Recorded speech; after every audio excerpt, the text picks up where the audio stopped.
허락하신 하나님의 말씀은 예레미야 21장 1절로 14절까지 말씀입니다. 여호와께로부터 예레미야에게 말씀이 임하니라. 시드기야 왕이 말기야의 아들 밧술과 제사장 마아세야의 아들 스바냐를 예레미야에게 보내니라. 바벨론의 느부갓네살 왕이 우리를 치니 청컨대 너는 우리를 위하여 여호와께 간구하라. 여호와께서 혹시 그의 모든 기적으로 우리를 도와 행하시면 그가 우리를 떠나리라 하니, 예레미야가 그들에게 대답하되 너희는 시드기야에게 이같이 말하라.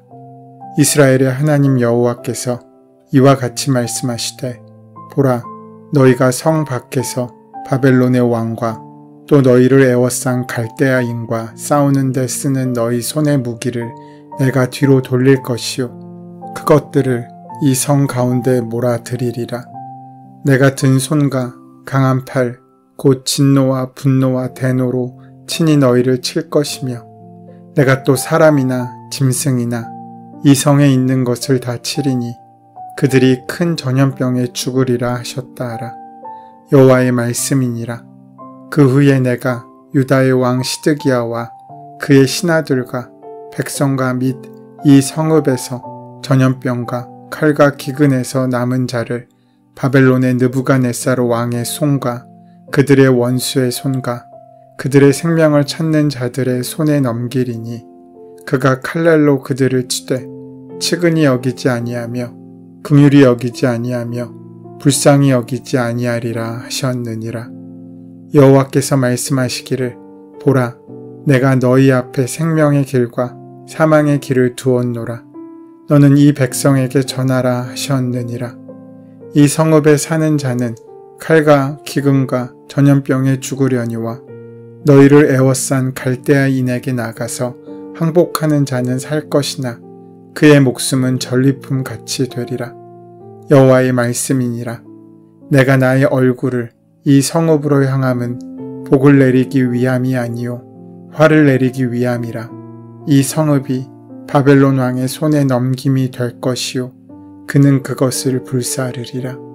유다 왕의 집에 대한 여호와의 말을 들으라. 여호와께서 이와 같이 말씀하시니라.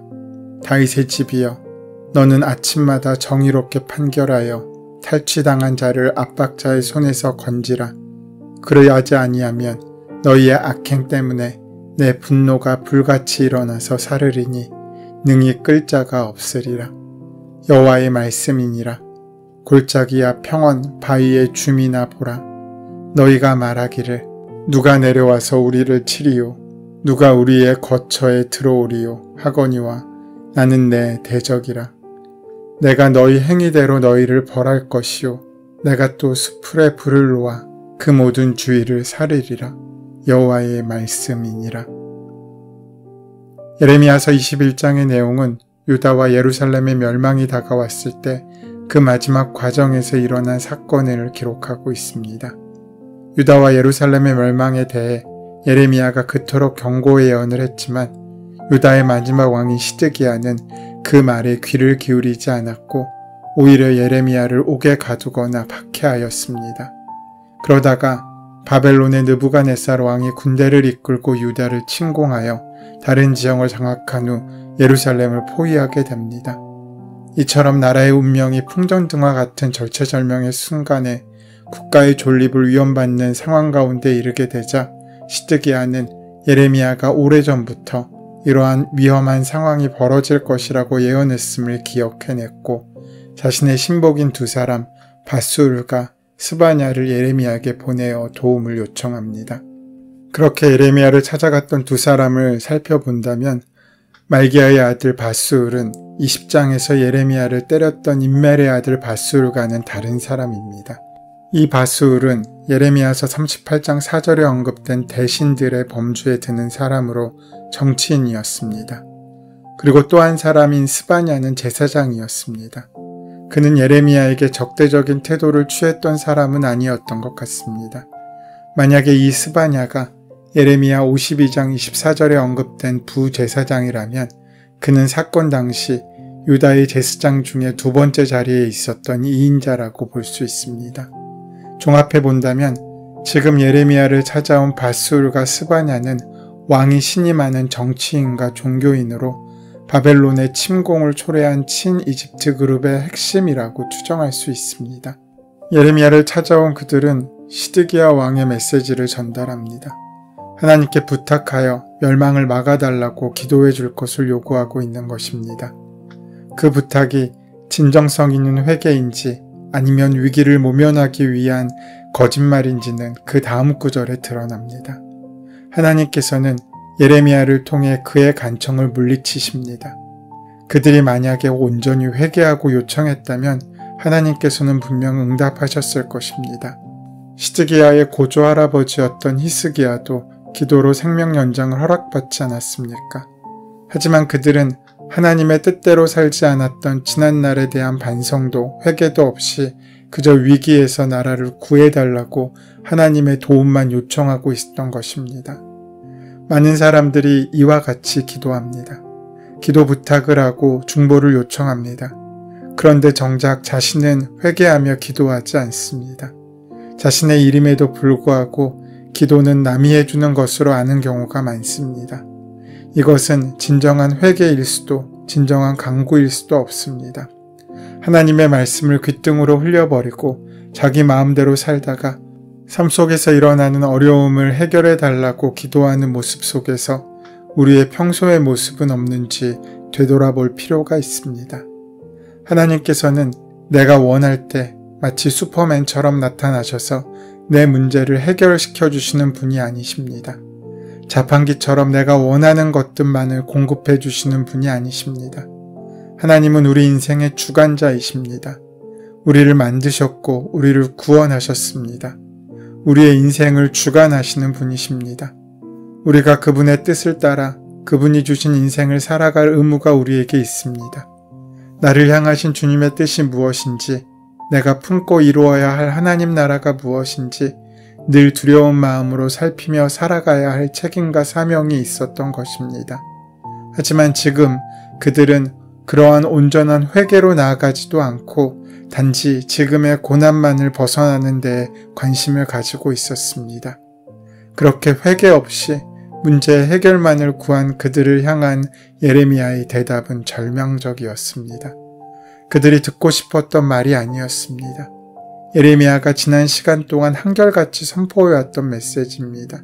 느부갓네살 왕의 포위 공격으로부터 기적적인 구출의 방법은 없을 것이다. 저 적극적으로 하나님께서 너희와 싸울 것이다 라는 말을 전합니다. 하나님의 강한 팔로 그동안의 진노를 유다에게 쏟으실 것이고 예루살렘의 모든 것을 다 쳐서 죽게 만들 것이라는 무시무시한 말씀입니다. 지금 그들은 포위된 상황과 형편입니다. 이제 곧 비축한 식량이 바닥나게 될 것이고 사람들은 굶주림에 시달리며 영양실조에 걸릴 것입니다. 그러면 이 면역력이 약해지고 전염병이 발생하여 사람과 짐승들이 죽어나가게 될 것입니다. 전투력이 약해지고 성이 함락되면 전염병에서 살아남은 사람들도 느부갓네살의 포로가 될 것입니다. 여기에는 자비도 연민도 동정심도 없을 것입니다. 그러나 아주 방법이 없는 것은 아닙니다. 계속 이어지는 예레미야의 말입니다. 하나님께서는 생명의 길과 사망의 길을 두셨다고 말합니다. 사는 길은 딱 하나, 항복하는 것뿐입니다. 바벨론에게 항복하며 살 수 있다는 것입니다. 그의 목숨은 전리품같이 되리라 라는 이 말은 다른 성경에는 전혀 나오지 않지만 예레미야서에만 4번 등장하는 독특한 표현입니다. 쉽게 말하면 인생을 덤으로 얻게 된다는 것입니다. 예레미야의 말은 하나님을 등진 배신자의 조언처럼 들릴 것입니다. 반대로 말하면 항복하기를 거절한 사람은 죽을 것이라는 메시지입니다. 여기에서 우리가 생각해 보아야 할 것은 삶의 판단 근거가 늘 하나님이어야 한다는 것입니다. 하나님이 유다를 등지셨습니다. 맹렬한 진노로 유다를 멸망시키려고 하십니다. 살려면 항복하라고 말씀하십니다. 마땅히 믿음을 가진 사람이라면 금과 옥조처럼 여겼던 유다도 하나님 앞에서 포기할 수 있어야 합니다. 이것이 신앙입니다. 참된 신앙은 교회의 건물을 지키는 것이 아니라 교회 안의 예배를 회복하는 것입니다.